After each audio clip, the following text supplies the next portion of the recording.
Tony, make sure you're positive today and get your shots in nice and early. Dave, you don't probably realise Bobby Robson's here today. I'm sure he's come to see you score your goal to make it a century for the season.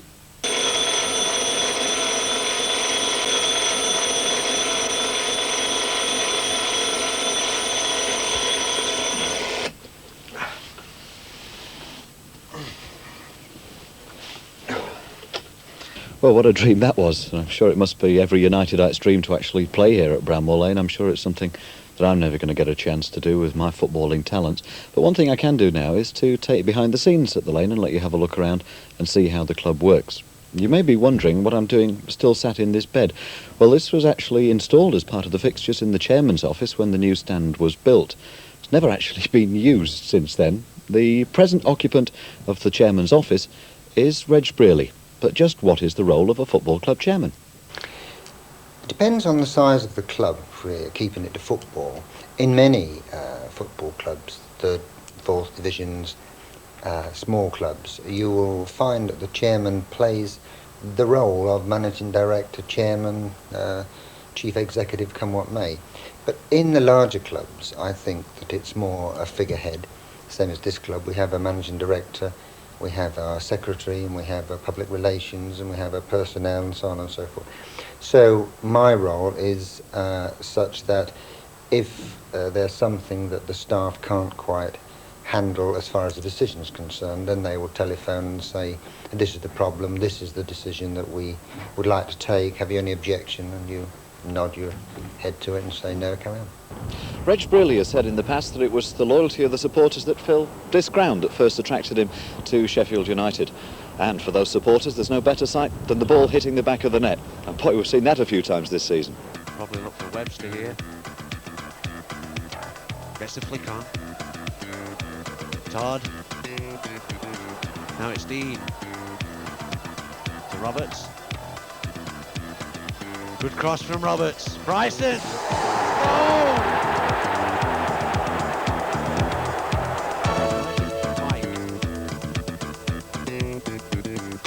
He's out to Webster. Comes to the Roberts. 2-0!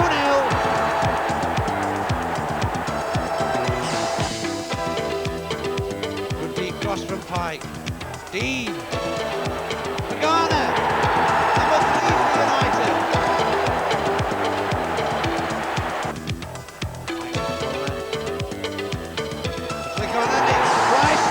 Bryson gets his second.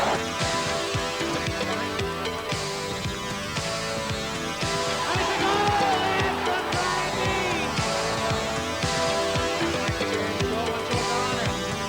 Now Dean. And it's a goal by Dean. What a beautiful goal by Brian Dean. Wilder. Dean. And it's Dean's hat-trick. Another good goal by Brian Dean. Garner. And it's there. Very, very quick. Now a Garner. And there it is. There is number 5. To a Garner. There it is. That's number 6. And it's Tony Garner's hat-trick. Webster gets on the end, and it's there, yes! Again, and it's a goal, yes!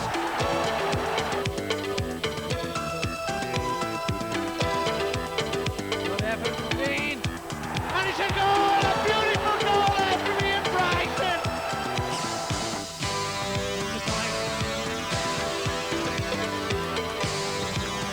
Well, what it's never to say!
Feeds the ball out to our Garnett, room for the cross.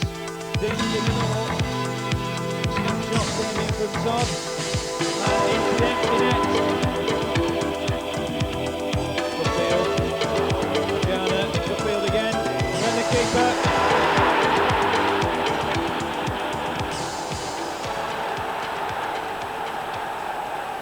The football, although to us is the most important thing, Sheffield United is a complete business.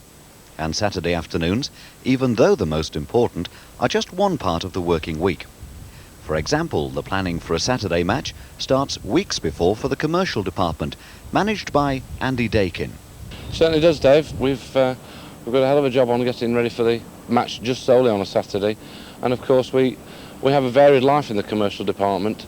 We have to look at the situation long before the start of the season with regard to things such as the ground advertising that you see around you, getting match sponsors, match ball sponsors, stand sponsors, a whole host of things. Even the disabled enclosure, which is just behind us now, we managed to get that sponsored this year, very kindly by the Westfield Health Organisation. Some of the things that we do keep going through the year, such as the fundraising side of events.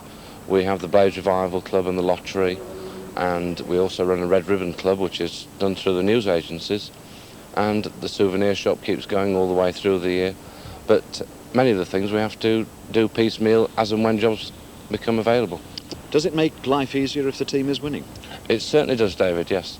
This season we're enjoying a great deal of success, and it is noticeable on the commercial side that things are improving, yes. Also improving is the pitch at Bramall Lane, which is the responsibility of groundsman Glenn Norcliffe. So, how does he prepare for match days? Well, we'd start on a Thursday by cutting the grass and spiking the pitch. On a Friday, we'd mark out, and that'd leave it ready for Saturday. Then Saturday morning is just a case of coming in, putting nets up, brushing track, putting corner flags out, and just generally checking everything's all right for match day. Weather conditions occasionally forced Jeff Taylor to carry out training sessions on a snow-cleared Bramall Lane pitch. But this is not an everyday occurrence. Very rare, very rare. We have on occasions, but very rarely. We normally train at the university, but obviously with the conditions today it was treacherous up there, so we had to transfer it down to here. So what about a training schedule? Is there a way that the week will work? Do you start doing different things different days?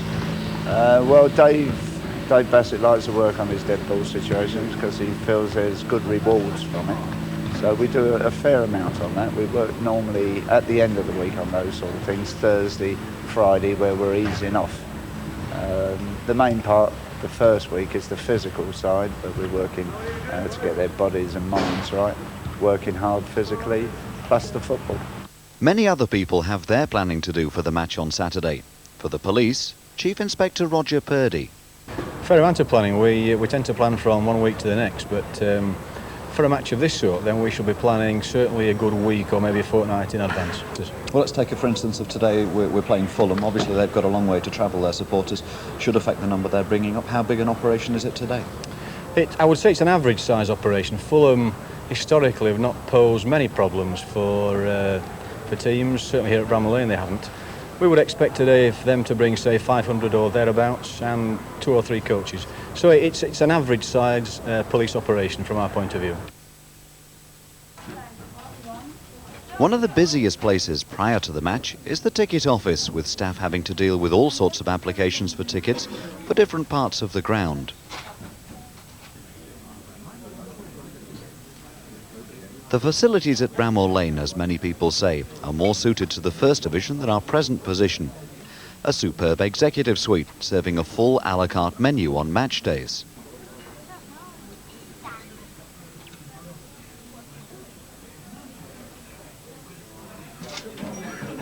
And the ever-popular social club, where many supporters gather before the match for a drink and a chat. Do you travel away with the Blades as well? Yes, quite often, yeah. And how do the facilities at Bramall Lane compare with those that you meet elsewhere? Very favourable, very favourable.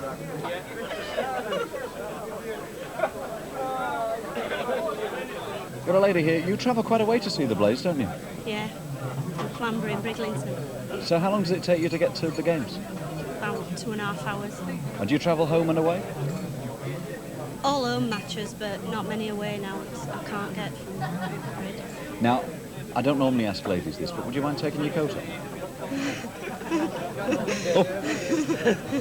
We don't have the music to go with it. Look at this underneath here. There we are. A true lady blade? Yes. Inside United's dressing room, the kit has already been laid out by the club's apprentices. The players arrive at about 1:30.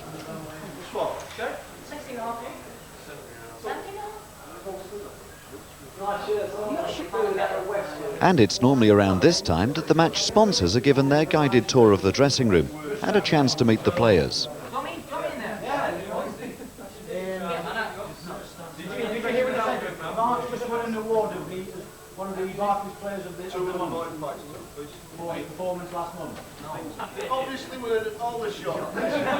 And a big moment for mascot John Hobson as he meets his favourite player Brian Dean. All the formalities out of the way, Jeff Taylor and Dave Bassett give the team talk, a chance to remind the players of moves practiced during the week's training and advise on the likely plans of the opposition. No, I think we get Smithy in the zone and Pikey, you'd pick up there, OK? And the other side, Chrissy, so it's important. Then we get Toddy, you'd be looking for Wilson, OK? So we get you doing the job on Wilson all the time. Yeah. So, you know, just make sure you can see him and the ball, because what he might do is, you know, like stuff would be deep, and he could be deep, and he'd be just going. Even in free play, like if the stuff's out that way, but you know, we are trying to hit the box. So, yeah, just cheat a little bit, okay? So, but it's important, Stan, that you, Smithy and Pikey, or the fullback, Chrissy Wilder, that if Toddy or our midfielder pushed over, he could be making that run on the blind side down the middle. So you could find that people are going out there. So it's important you've got your shoulders across the park so you can actually see if he's coming onto you. Because Walker or Barnett might be well wide, Pikey and Chrissy, they might be well wide, and Wilson's trying to get in the hole through you. So it might mean you've got to come in, you've got to see it, you've got to come in and mark him. Done. Right, get together! Hold on. Push Stan. Stan, come on! Come on, Stan. Yeah, I've seen it. Yeah. Well, good afternoon, everybody, and welcome to Bramall Lane.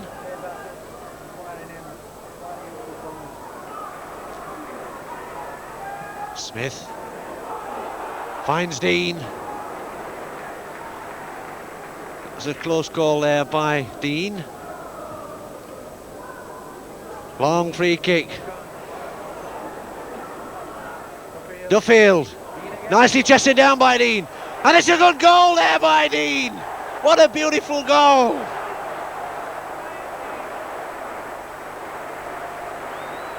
There you see Dean pulling it down. And what a beautifully rifled shot there from Brian Dean.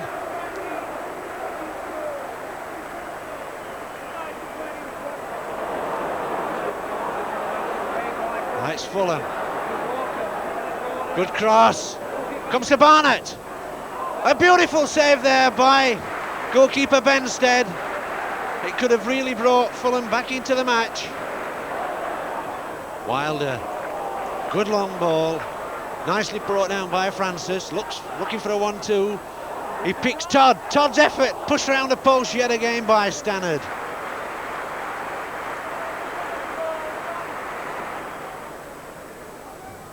Corner from Roberts, all the way, and again by Stannard.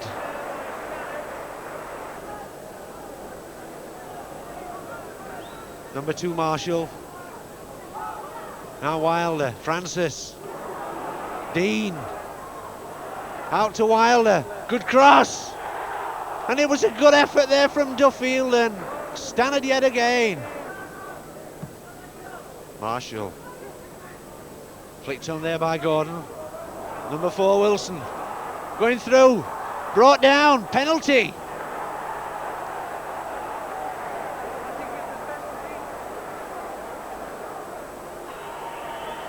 Sayer. Good save by Benstead. Makes amends for the referee's decision. Wilder. Now Todd. Flicked on by Dean, again Stannard.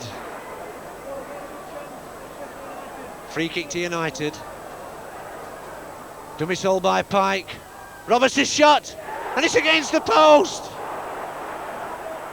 Dead ball situation from a different angle. Roberts' shot, and he's pushed onto the post by Stannard. Long throw from Pike. Dean. Stannard again. Free kick to United. Again from Pike. Teed up for Duffield. Just past the post by Duffield.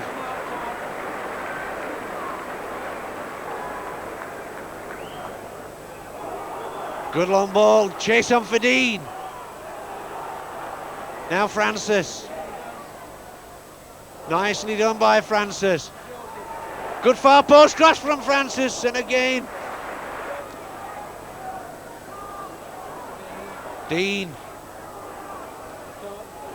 And it's Todd.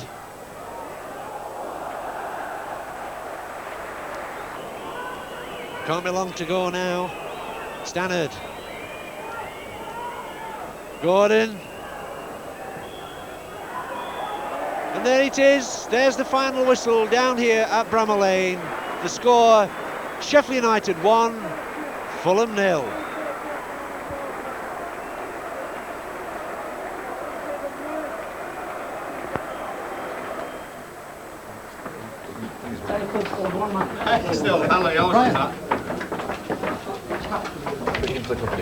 So, another goal that's won us the game. Yeah. It happened straight after I got, I didn't really know what was happening, but, went in. You took quite a knock on your head, and you must have thought at a chance time that you might have to come off. Well, I think I knew what, I was conscious all the time, so it was just a matter of getting my bearings, But that's another one to the tally, and another right. 3 points for the club. Yeah, that's right. We needed those points, especially after a few defeats we've had, so a bit of confidence for all the players, And it's not all pats on the back after a victory. They've had a few words to say to the lads. I mean, Toddy, you're at the back. Smithy, you're at the back. Chrissy Wilder, don't you pull somebody out. Jones, go on. Get Duff out and get a short one. What do we do? All that Duff's got to do is come out and get hold of the ball between us. Toddy, you did all right. Duff, battled away. Pikey, you did. I thought you had a bad first half and you improved the second half. You kept yourself going, and I thought you two were as good the second half. Right, well done. Time for a quick bath after Dave's post-match chat, the dressing room swept, and the new week starts on Monday. And Monday normally starts very busily for the club physiotherapist Derek French, treating any bumps and bruises that have been picked up in Saturday's game. This is where the treatment takes place. Let's go and have a look.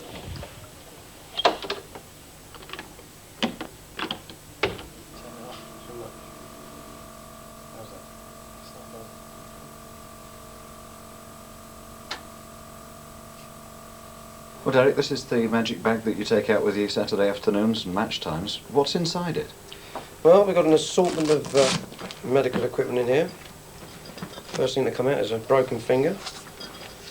But these are the sort of things that we use on Saturday when we run out onto the pitch. These we just use crate bandages, obviously, for tying up anything like possibly a broken leg or broken limb of some description. This is just a water bottle. Tend not to use a sponge anymore. Vaseline, obviously, always important to take out. If there's any cuts, we need to cover them. Obviously, we also keep scissors in there for cutting any bandages or anything like that. An important addition, obviously, these days is a Brooks Airway, which we use if any players are having difficulty breathing or anything like that. Just stick that down their throat and away you go. So how soon do you decide what treatment is required? Well, I mean, a physio's job is to watch the game very closely and obviously the contact that people make. So really you make an assessment as soon as you see someone go down. You've got a rough idea of what's happened. Obviously then you get there. The first thing you have to do is ask the player. They're the ones who can tell you most. So you ask them first and they give you a good idea of exactly what's wrong. Swift action on the pitch by Derek French. And Dave Bassett also moves quickly when he sees the chance to strengthen the squad by signing a new player. If I can just interrupt a second. Dave, come see what's going on. Welcome, Mr. Kilner. Nice to see you. Yeah, this is Bob Booker, a player from Brentford who's Nice got to to meet you. have How you doing? transfer talks to me about the possibility of joining United. So Dave, Bob, when you sat here negotiating contracts, what sort of things do you talk about?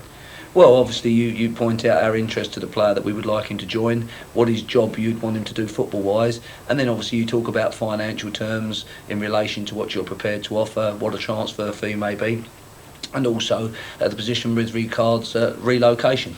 So that's from the manager's point of view. From the player's point of view, what sort of things, Bob, are you looking for? Well, after being at Brentford 10 years, it's been a bit of a shock to the system that someone like Sheffield United's come in for me, which I'm sort of a bit honoured by, well honoured. So I've just taken it from there. Dave's been in contact over the weekend, so I've come up to, like you say, talk about the things that he's just discussed here. So you've got the contract there now in front of you. It's been offered. It's just a case of you waiting to sort personal details out before signing. Right. Yeah, just ring home and tell them the situation and That's make right. a decision then. So Dave, we've seen you there in the manager's role of negotiating with a player, but what else is involved in a manager's job apart from picking the team? Well, most people think actually you turn up at 3 o'clock on a Saturday afternoon and then sort of have the rest of the week off, and I often get invited to sort of go and coach school teams. No, I mean, obviously there's the involvement of the training during the week, the coaching, and obviously there's office work, there's letters to reply to, there's players' contracts that you need to discuss with them as and when it's required, transfers. There's a lot of paperwork to do. There's organising your scouts. I also go and watch a lot of games, my staff go and watch a lot of games, i.e. to assess the opposition and also to look at players. Do you enjoy the office side as much as the football side? I don't mind it because I've obviously had experience in working in an office for many years. I accept it as part and parcel of the job. I think as a football manager, it's not only the football, there's the office side of it, there's the media side, there's the coaching side. So it's all cut up into a cake, really, that you've got to be able to cope in each department. You mentioned the media side of it. You are a very popular person with the press. The newspapers seem to like ringing Dave Bassett up to get your comments on things. Well, I'm always game for a quote, so not always for the best advantage. No, I think it's part and parcel of a manager's job. I think he's got to promote his club, and obviously you're there. It's a sport where the media want to know what's going on. What about your own days as a player? Because it's not probably well known about your own playing record. I only had one season in the league. That was the first year that Wimbledon came in, and I became assistant manager halfway through that season. I think one of the reasons that happened was to make me pack up playing at any rate. But I was lucky before that because I played for Wimbledon in the Southern League days, and that was being semi-professional and also working, and we had successful times there. But going back to when I was young, I had an opportunity to join Chelsea as a ground staff boy, but unfortunately I wasn't good enough and released, and I went into non-league amateur football.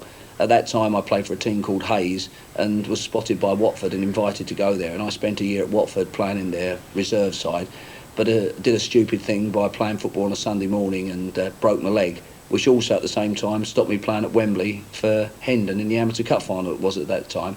I was then out the game for about 18 months due to the injury, came back and started to play for Hayes again and to get my fitness, and I then moved on to a club called Walton and Hersham, where I had a successful time because they did well in the cups. They beat Brighton when Brian Clough was there. They beat Exeter, Hereford in cup ties, and I also won the Amateur Cup there when I played at Wembley. We beat Slough Town 1-0, and also while I was there I was part of the Great Britain Olympic side and also played for England amateurs on many occasions. So that was it. It wasn't really, unfortunately, the first division where I'd have loved to have played, but I knew my limitations. What about the move to Sheffield? Obviously you'd spent most of your life living, in fact all of your life up to this stage, living down in the south. What about the move up to Sheffield? Was it a daunting one? It wasn't for me. I felt that it was the right time. I was a bit concerned for my wife, but she's settled tremendously well. No, I love it up here, and we've settled, and I feel very relaxed, and everybody's been great, and obviously I'd like to stay here for some considerable time and make sure the team do well. Sheffield United is fortunate to have the services of one of Sheffield's most famous footballing names. Derek Dooley has spent more than 40 years in the professional game, and his Bramall Lane office is full of some of the many trophies he's collected throughout the years. Yeah, that's right. 1948, June 48, when I signed for Sheffield Wednesday. You must have some great memories. Oh, yes, many over the 40 odd years, and it's been great. Some good memories, some bad memories, of course. What are the particular highlights that stand out for you? I think, first of all, obviously, when I broke the goal-scoring record at Sheffield Wednesday, 46 goals, and of course the same season we won the second division championship, and I've got a championship medal. I think that's my main highlight as far as the season concerned. There are matches where I scored 5 against Notts County and 4 against Everton and 4 against Hull there, all matches which I can vividly remember even now, even though it's a hell of a long time ago. Do you ever look back and think what might have happened if you'd not lost your leg? I often wonder whether I would have played it for England, Dave. You know, that, I mean, at that particular time, the newspapers were saying, well, yes, you've got a chance of playing for England, but and I was just happy and delighted that I was playing for Sheffield Wednesday at that time. And I suppose I do look back and think what happened, but I'm one of the lucky guys that at least I was able to play, make a mark in the game, and at least say, well, yes, I've done it to second division level and at first division level. What does it feel like now to be the managing director of a football club?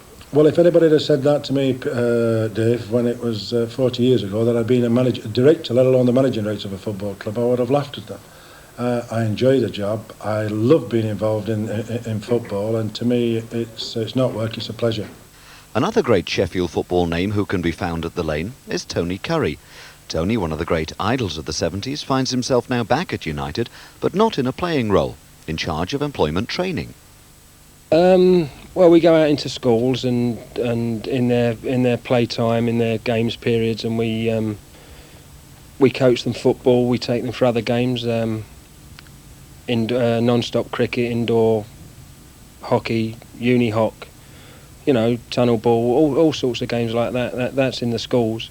We organise bingo and tea parties for old age pensioners, and mentally handicapped, physically handicapped, we try and organise some five-a-side football and bring them down to the club for visits to the club. What's it like for you working back at Bramall Lane? Does it bring back memories of the days when you were here as a player? Yes, it's lovely to be back involved again, getting in the car and coming down to Bramall Lane. I don't get involved on the playing side of it like a lot of people think I do, but I feel I do a job for Sheffield United by going out coaching the young children. Can't believe that. We've already seen how the team prepare for a match at home. But what about when they leave the relative security of Bramall Lane, and in this case away from the league for a first-round FA Cup tie at Mansfield? Away day preparations depend on how far the team has to travel. In some cases an overnight stay will be involved, but a fairly short trip to Mansfield means the day starts with a pre-match meal in the executive suite. All light meals, such as omelettes, poached eggs, boiled fish, boiled chicken, with each player having their own particular favourite. I've had poached eggs on toast. It's just because it's light, you know, you don't want something heavy for the match. Well, I've had the cheese and tomato omelette because the poached eggs I think are minging anyway. Well, that's why I had the poached eggs, because I didn't think they were very good. It was alright. I've had the same as Martin because I'm pretty superstitious and I have that every week. By this time the team has already been chosen, but do the players who are to be left out feel upset? Well, some do. I mean, obviously it depends on the situation. Some accept that perhaps they're fighting to get in the team and they might be disappointed if they've come in and done a job, but I make sure the players know at the start of the season it's a team game, it's a squad game. We need players to be able to cover when injuries happen. But having said that, if a player comes in and does exceptionally well and shows me that he's right to do that, then I may mean that the player that's injured or left out takes a little longer to get back in. Now, we've been sitting here watching you all eating the pre-match meals. How important is it that the lads get together to eat beforehand? Why not say a sandwich at home before they come down? Well, I stopped doing it at Sheffield Bramall Lane. Last year they used to have pre-match meals here and I thought they were eating too much. I think you should come with a basically empty stomach prepared to play. So home games we don't meet, they just report at 1:30. Away games it's important just to get in, just to get together, so we make it early, about 11:45, which means that the food that they take is digested and it's just basically a small meal. It's just to get us together, have a team meeting, then get on the coach and get and do the business. So what about yourself and the rest of the management side who don't actually have to go out there and play? Can you tuck into the steaks? No, we follow what the players have. We're all a team in it together. I can eat my steak tonight. Transport for Sheffield United is provided by Cooper's Tours, and for the Mansfield game, Alan Cooper will drive the team coach. This one is specially modified for football. As you know, it's got 4 tables in, a couch, microwave oven, you know, all the onboard facilities, hot and cold drinks. So it is rather specially adapted to football. This week we're talking just before the Mansfield game as you are driving the coach. Last week for the home game against Fulham you were actually sponsoring the match. That's right, Dave, yeah. We sponsored the match along with some other companies in Sheffield. And really it's a way of just paying a bit of respect back and helping the club. for them choosing to travel with Cooper's Tours.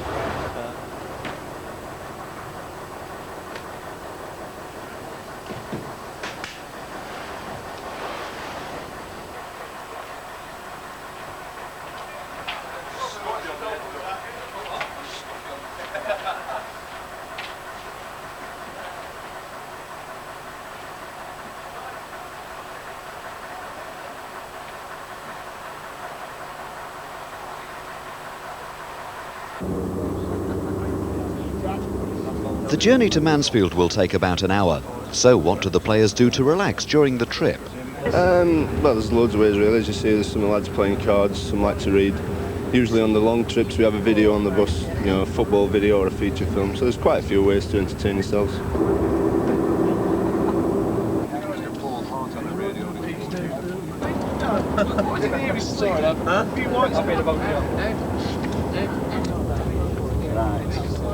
All right, well, the noisy table on the coach is the table with Chrissy Wilder, Brian Smith, Mark Todd and Jeff Taylor on. Let's start at this side with Chrissy and Brian. What about your pre-match preparations? How do you like to build up for a match like the away trip today?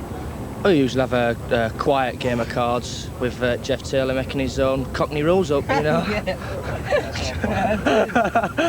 I think one thing that's been showing through this season is the great team spirit. And is this part of it, Brian, just the fact that you all come on and have a great laugh?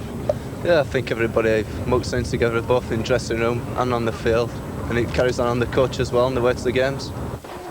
The coach arrives in Mansfield about an hour before kick-off, and for the players a chance to savour the atmosphere and inspect the pitch. Looking at the ground, we've just arrived now, it's starting to fill up. By the time 3 o'clock comes round, there should be something like 12,000 in here. That really should create quite a cup atmosphere.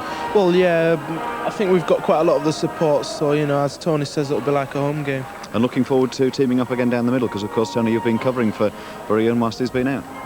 Yeah, you know, he's a bit of a pain, but, you know, no, I don't mind covering for him. You know, as long as we get the results, that's all that matters.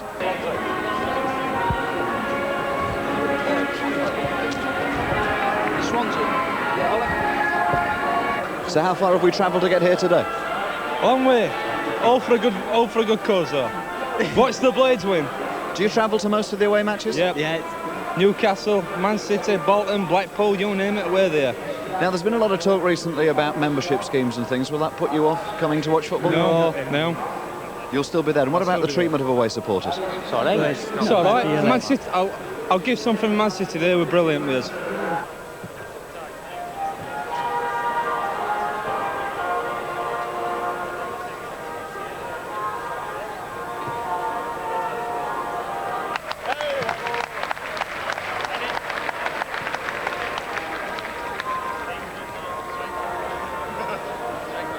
So, after a week's training, the team talk, the pre-match meal, the hour's travel down here to Mansfield, here we are in Field Mill for the FA Cup first round game. The atmosphere is electric.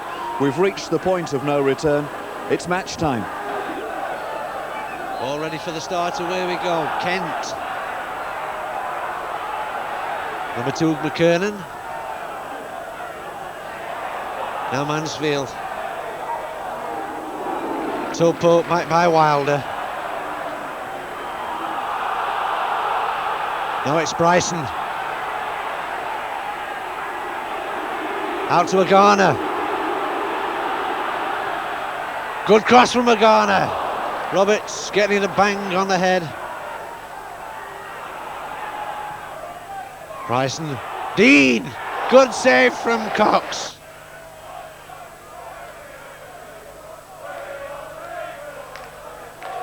Foster.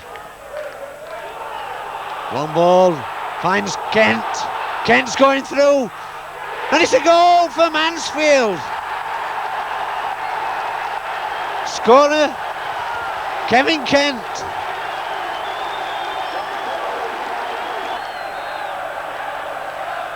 Todd. Now Agana. Finds Bryson. Good shot. Good save from Cox. Todd. Bryson. Nice ball, trying to find Dean. Good effort from Agana. Corner to United. Hooked off the line there by McKernan. And cleared away by Foster. Martin Pike. Well, the ball's in the back of the net, but there was a bit of pushing there.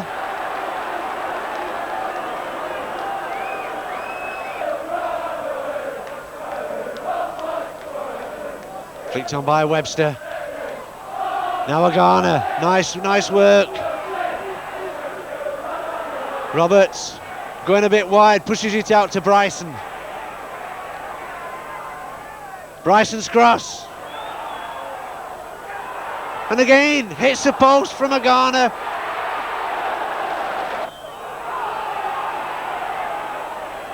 Now Roberts. Threading his way through is Roberts. 1-2, Roberts again. Good save again by Cox. Now from Todd.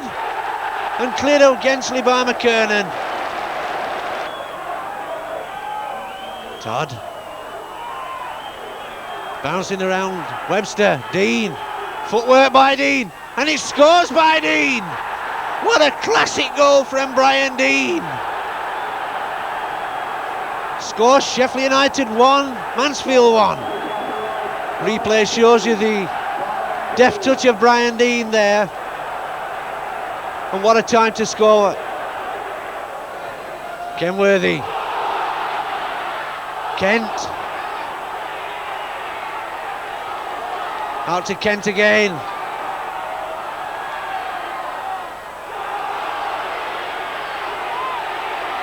Number 2, McKernan. Good effort, good save from Benstead.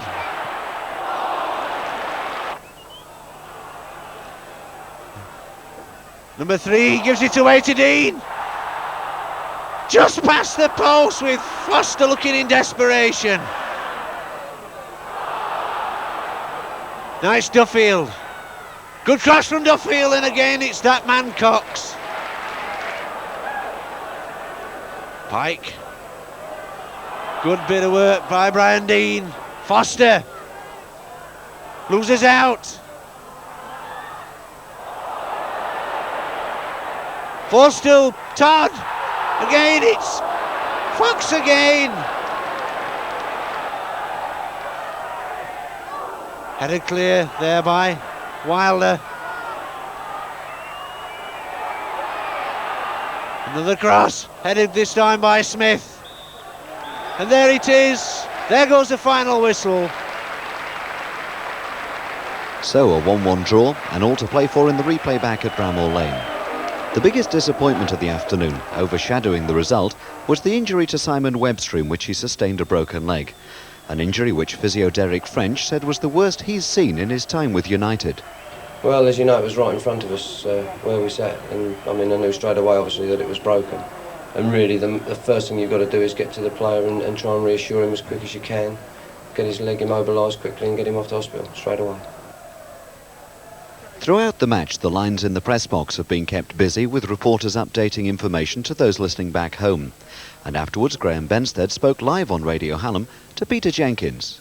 Well, Graham, 1-1 draw, replay sometime in the week. What's the feeling in the dressing room? I think it's pretty low at the moment. I mean, we're disappointed to see Simon break his leg there, and I think it's taken, well, we're not very happy about it at the moment. Complete accident. I mean, can you just, I know you know we're near the incident, but do you know exactly what happened? Well, I think apparently Smithy dived in for the ball and Webby's come round the back and they've caught each other. I mean, I've done the same thing with him last week when I cut his knee. So a bit unfortunate. It wasn't his fault, it's just Smithy's fault, but it's just one of those things. I thought it was a great game. I thought it was pulsating. I thought it was everything a cup tie should be. Both sides contributed to that. Obviously, it was overshadowed with Simon breaking his leg. Disappointed then with the draw, or because there were chances to have won it? Yeah, I felt that we had some great chances, and obviously some of our players would be disappointed with some of their finishing. We over-elaborated on one or two occasions. But having said that, it was a great game, and I think everybody had their money's worth and thoroughly enjoyed it. Well, Brian Dean, that's goal number 14. Yeah. What can I say? Tell us about how the goal came. Well, I'm not too sure about the build-up, but I know the ball dropped in front of me, and I had it on my lap, and there was a defender up my back, and I was just trying to wait for it to come round right, so that I could get a turn and a shot on it. and eventually it did, and it crept in the corner. It seemed to take ages to get into position for you to hit it. Yeah, that's right. I think I must have juggled it about 5 times, something like that. But the pleasing thing is the ball hit the back of the net. Yeah, that's right. Well, we put them under a lot of pressure, and I think we were a bit unlucky. I think we hit the post twice and had a goal disallowed as well. Each night in the Star and the Green and on Saturdays, Tony Pritchett writes about United. By the time we return to Sheffield, the Greenham will already be on sale. Well, we like to get the Greenham out literally within minutes, 15 minutes at the most of the final whistle. The mechanics of the thing are that we report the game more or less live as it goes on, which I must confess means that occasionally, like the players on the field, we make mistakes. We see the game as anybody else does. We get a blurred vision sometimes, we make mistakes. I've mixed Dean and Nagana up once or twice, and you can imagine why. So we do make mistakes, and we apologise for that, but we have to get the Greenham out on the streets when the crowds are leaving football grounds, which means that the publication must be printed, distributed, and out on the Sheffield streets by 5:15 at the latest. So, Martin, pleased with what the paper has to say about you? Well, that's a good write-up, yeah. But obviously, the disappointing thing was the incident with Simon Webster. That's ruined the whole day, really. So what happens now for Martin Pike on a Saturday night? Or is a Saturday night dependent upon the result? Well, just go out and have a drink or something with the lads. But as I say, it's put a bit of a damper on it. As well as reading about and hearing about the Blades through newspapers and radio, all United's home games are captured on video for supporters who couldn't make the game. Match commentator is Darryl Bentley. Normally, through the week, I look through the papers because naturally that's the only way that I can get any information required, for match days. It would be a lot nicer if there was more information at my disposal, but I try to put certain things down. Regarding if a player's been injured, if he's the leading scorer, or any information relating to how the particular team they're doing on the afternoon is in the league. General little bits of information like that. Tuesday night and the FA Cup replay against Mansfield. Once again a busy dressing room as the players prepare for the match, with various protective strappings being applied. Tonight's referee is David Scott. Well, I did play football before I took up refereeing, but due to an injury in my leg, I had to give up, and so the next best thing, as far as I'm concerned, was refereeing, still being involved in the game. I suppose in many ways it must be one of the most thankless jobs in football, because throughout the game you do tend to get a little bit of abuse from the crowd. Well, it gives me a lot of pleasure. Obviously you can't please everybody, 22 players and spectators and managers, so you can't have football without a referee anyway, so it gives me pleasure, and that's the main thing. Ladies and gentlemen, it's welcome the Bramall Lane. It's the time for us to welcome the home side, Sheffield United. Well, good evening everybody, and welcome to this first round replay at Bramall Lane. Team coming out. Referee, nicely conditions. The players not playing tonight. Of course, checking out referee David Scott. Jeff Kilner and Derek French enjoying a nice goal.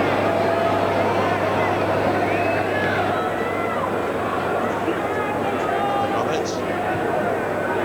Good cross. Good header from Dean.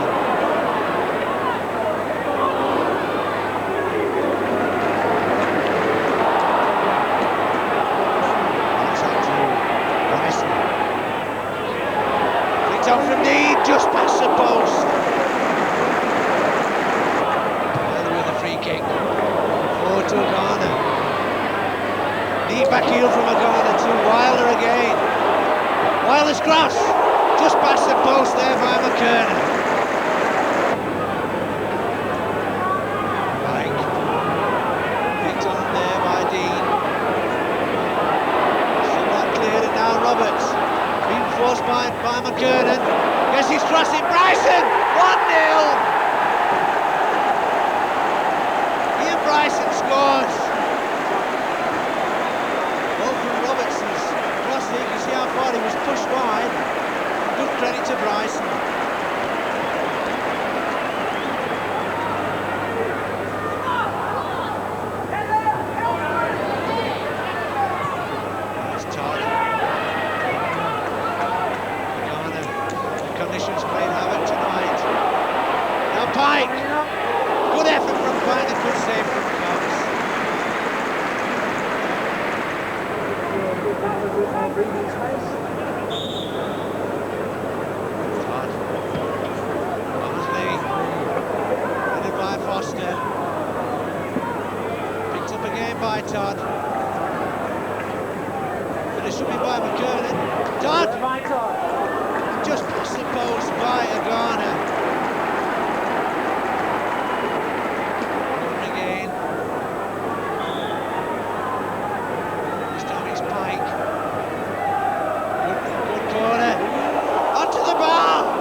for help. He gets it from Todd. Into Dean. Roberts. Magana. Well, he's trying to do too much there, was Alan Roberts. He should have made more of that. Nice Wilder.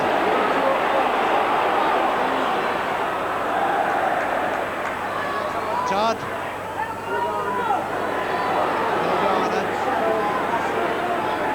Foster there, being pushed wide, crosses, and it's a goal! Kenworthy scores for United.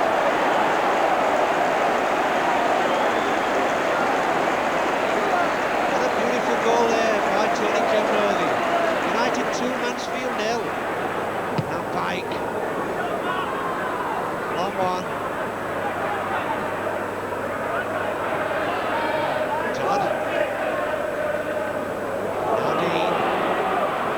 Cross by Dean. And a good effort there.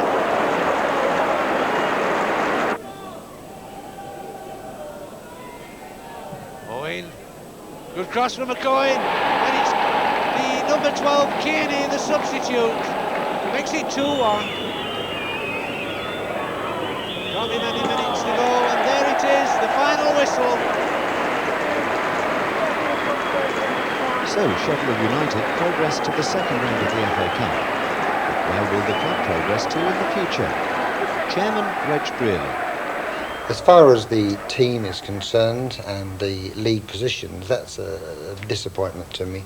I naturally thought that I could get First Division status within the 5 years, and here we are 8 years, and we've floundered a bit, but I'm hoping that we will pull that back with the manager we have at the moment, who has a different approach to the game and the club. The club is a First Division setup with regards to stadium and the amount of fans we can get in, but unfortunately the team wasn't in that state. That was a third, fourth division team, and we've got to earn our right to climb up the leagues and obviously make the club stronger financially as well at the same time. Well, unless you're an optimist, you ought really not to be in the game. You've got to be an optimist. I'm an optimist, and so is every supporter. We really have to, within this 5 years, be a top club, because I think the game is changing very fast.